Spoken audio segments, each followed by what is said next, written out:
MCU के अर्थ 616 का anchor being कौन है? वेल, डेडपूल एंड वुल्वरीन में मार्वल ने हमें एंकर बीइंग के कॉन्सेप्ट से इंट्रोड्यूस करवाया। एंकर बीइंग बेसिकली ऐसे इंडिविजुअल्स हैं जिनकी डेथ के बाद उनका यूनिवर्स भी कोलैप्स होना शुरू हो जाता है। फॉर एग्जांपल, जैसे ह्यू जैकमैन का वुल्वरीन अर्थ 10005 का एंकर बीइंग था और उसकी डेथ के बाद उसका यूनिवर्स भी कोलैप्स होना शुरू हो जाता है। एंड यहाँ डेडपूल उसके रिप्लेसमेंट के लिए एक न्यू एंकर बीइंग ढूंढता है। लेकिन हमारी मेन टाइमलाइन अर्थ 616 का एंकर बीइंग कौन है? Well, let's find out. तो डेडपूल एंड वुल्वरीन में मिस्टर पैराडॉक्स डेडपूल से कहता है कि अगर किसी यूनिवर्स का एंकर बीइंग मर जाता है तो वो यूनिवर्स भी एग्जिस्टेंस से वाइप आउट हो जाता है। और लोगन अर्थ 10005 का एंकर बीइंग था जिसकी डेथ लोगन मूवी में हुई थी। लेकिन मिस्टर पैराडॉक्स यहाँ ये भी एक्सप्लेन करता है कि एंकर बीइंग की डेथ के बाद उसके यूनिवर्स को डिस्ट्रॉय होने में कुछ हजार साल लगते हैं। अब यहाँ यूनिवर्स के कोलैप्स होने से क्या मतलब हो सकता है? आई थिंक वर्ल्ड में जिस तरह से 20th सेंचुरी फॉक्स लोगों को दिखाया गया था, इससे हम ये आइडिया लगा सकते हैं कि फॉक्स की मूवीज ह्यू जैकमैन के जाने के बाद इतनी पॉपुलर नहीं हो पाई, जिसका सीधा मतलब है कि वुल्वरीन एक्स-मेन फिल्म्स के लिए एक एंकर बीइंग था जिसके जाने के बाद फॉक्स के ऊपर डिक्लाइन आया है।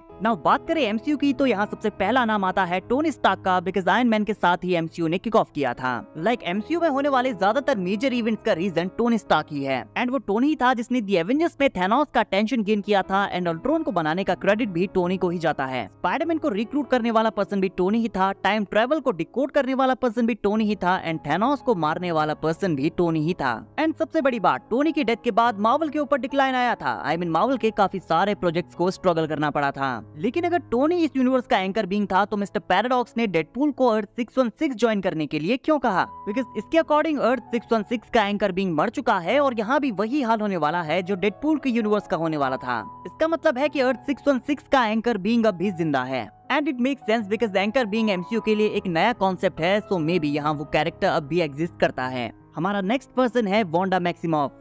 वांडा विजन एंड फैंटास्टिक 4 के डायरेक्टर मैट जैकमैन ने सैन डिएगो कॉमिक कॉन में वांडा को अर्थ 616 का एंकर बीइंग बताया है। What do you think is the anchor being of 616? Oh gosh, I don't know. You know, I'd have to say for 616, I'd have to say the Scarlet Witch. You know, my girl Wanda Maximoff.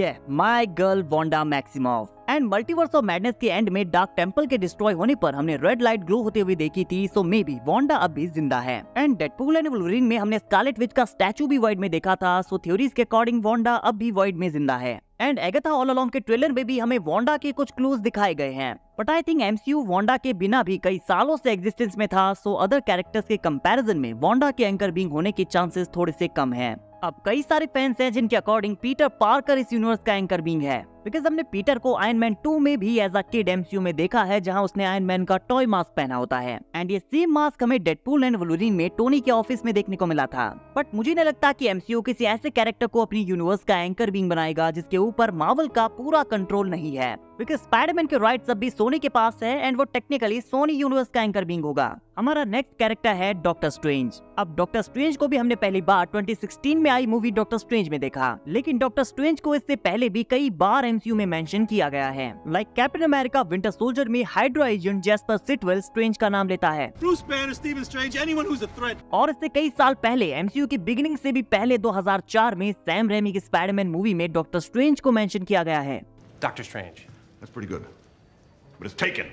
और end game में जब Bruce ancient one से time stone लेने जाता है तो ancient one उससे कहती है कि Strange is meant to be the best of us. अब आप लोग सोच रहे होंगे कि एंशिएंट वन ने स्ट्रेंज को as a sorcerer supreme best कहा था, बट नो वे होम में हमें पता चलता है कि सॉर्सरर सुप्रीम के रोल में वोंग है, स्ट्रेंज नहीं। और शायद इसका मतलब ये है कि एंशिएंट वन को पहले से पता था कि डॉक्टर स्ट्रेंज इस टाइमलाइन का एंकर बीइंग है। एंड एंड गेम में डॉक्टर स्ट्रेंज ने सिर्फ एक पॉसिबिलिटी को इसलिए चुना क्योंकि उसे कोई ऐसी पॉसिबिलिटी मिली ही नहीं जहाँ वो खुद को सेक्रीफाइस करके एमसीयू को बचा सके। लाइक अगर वो मर जाता तो पूरा यूनिवर्स कोलैप्स कर जाता। और मल्टीवर्स ऑफ मैडनेस से पहले भी केविन फाइगी ने डॉक्टर स्ट्रेंज को as a anchor being refer किया है। Become the anchor of the Marvel Cinematic Universe and the only actor capable of guiding us हमारा अगला सस्पेक्ट है Happy Hogan. Happy Hogan MCU का एक लौता ऐसा कैरेक्टर है जो अब तक एमसीयू के हर एक फेज में अपीयर हुआ है। फेज 1 में Happy Hogan Iron Man 1 and 2 में था, फेज 2 में आयरन मैन 3 में था, फेज 3 में Spiderman Homecoming, end game and far from home में था, फेज 4 में हमने हैप्पी को स्पाइडरमैन नो वे होम में देखा और फेज 5 में हैप्पी डेडपूल एंड वुल्वरीन में प्रेजेंट था। साथ ही जॉन फेवरो एमसीयू की स्टार्टिंग से ही यहाँ प्रेजेंट है, जहाँ आयरन मैन के रोल में आरडीजे को भी उन्होंने ही कास्ट किया था। And interestingly Deadpool and Wolverine में डेडपूल का इंटरव्यू भी हैप्पी हॉगन लेता है। अगले नंबर पर आता है लोकी, द गॉड ऑफ स्टोरीज। लोकी पूरे मल्टीवर्स के लिए सबसे ज्यादा इंपॉर्टेंट कैरेक्टर है, अगर वो मर गया तो पूरा मल्टीवर्स खत्म हो जाएगा। लेकिन क्योंकि हम जानते हैं कि लोकी अब गॉड ऑफ स्टोरीज बन चुका है, सो आई थिंक वो टेक्निकली किसी भी एक टाइमलाइन में एग्जिस्ट नहीं करता, और ये एक्चुअली लोकी का एक वेरिएंट है। हमारी इस टाइमलाइन का एक्चुअल लोकी मर चुका है, सो लोकी अर्थ 616 का एंकर बीइंग नहीं हो सकता। हमारा लास्ट सस्पेक्ट है थॉर ओडिनसन। थॉर एक्चुअली एमसीयू की स्टार्टिंग से एग्जिस्ट करता है और उसकी एज कई हजार साल है। थॉर ने हमेशा अर्थ को प्रोटेक्ट किया है, वो एमसीयू की ऑलमोस्ट हर एक इवेंट में प्रेजेंट था और स्नैप के दौरान वो डस्ट भी नहीं बनता। एंड आई थिंक हमें आगे थॉर से काफी कुछ और देखने को भी मिलने वाला है, सो थॉर भी अर्थ 616 का एंकर बीइंग हो सकता है। तो गाइस, आपको क्या लगता है इन सारे कैरेक्टर्स में से एमसीयू के अर्थ 616 का एंकर बीइंग कौन है? कमेंट करके जरूर बताइए। वीडियो अगर पसंद आई हो तो वीडियो को लाइक और चैनल को सब्सक्राइब करना ना भूले, बिकॉज ऐसी वीडियोस हम डेली लाते रहते हैं।